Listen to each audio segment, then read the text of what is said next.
kulankan oo lagu qabtay magaalada Hargeysa ayaa waxa ka soo qayb galay xubno kamid ah hoggaanka sare ee xisbiga mucaaradka wadani haween madax dhaqameed iyo mas'uuliyiin kale. kulankan waxa ku soo bandhigeen daraasad ay sheegeen inay ka soo ururiyeen khataraha ay leedahay saldhigga military ee dowladda Soomaaliland ka siisay dowladda isku tagga Imaaraadka Carabta magaalada Berbera. waxaana mas'uuliyiintan xisbiga wadani oo hadalka iska daba maray mid u dul istaageen dhibaatooyinka ku gadaaman saldhiggaasi military.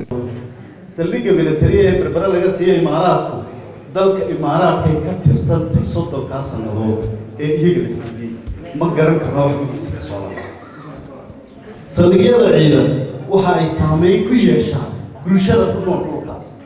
haddii su'aalahaan saldhigga laga bixiyo oo ciidamadu ay soo degaan waxa shaki la'aan oo hubaala oo aanu mugdi ku jirin inuu ciriiri gali karo ganacsiga socodka ganacsiga ay jamhuuriyadda Soomaaliland la lahayd dunida inteeda kale. xisaabtanto laakiin Hargeysa waxa la yiraahdaa marka la duulayo compulsory checkpoint baa la yiraahdaa. diyaarad kasta oo dul maraysa magaalada Berbera waa in tower magaalada Hargeysa waa in towerka Hargeysa isku sheegtaa 10 milyan horteed intaan xadka Soomaaliya soo gelin.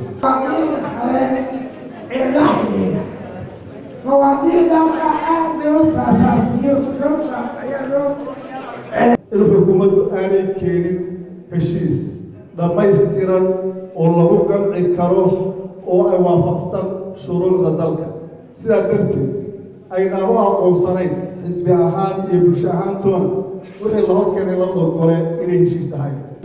إذا حكومة dalka maanta u taliyay madaxtooyada fadhiya wixii uu lahaa iyo waxa ku kalifay ummadda u cadeeya oo u sheega wuxuu si cad uga sheegay warbaahinta in وهشيس لقرين لبدا مدحوين على وضع صحيحين حسن شيخ يسيرانيو حتى لو قعد سنايي فرماجة الرعاه هوشا عنده وين بتي يعد وكيكيه هاي وحب شعلها انه مضوع تيو يسويان انت مدحوين على فن يوم تجاها يا الله وضع قولي كوماتشيو حلو وجهين ليس مدحوينها يسويان فن يوم تجاها oo labada gole uu warbixin uu wasiyo arrimo la xiriira nabadgelyada sida madaxweynuhu ku sameeyay.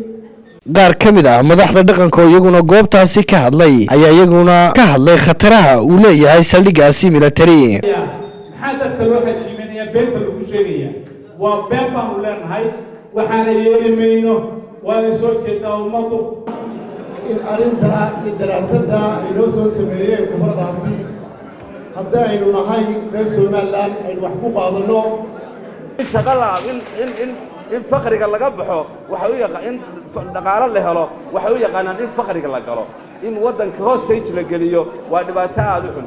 arrintaasina waxay timaadaa marka garaadku oomo garashadu gaasirto goolka qofkuna uu noqdo maxaad sheebka ku gurataa geeyigee baad lacag dhigataa. Mukhtaar Ismaaciil Ali, Telefishinka Universal, Hargeysa.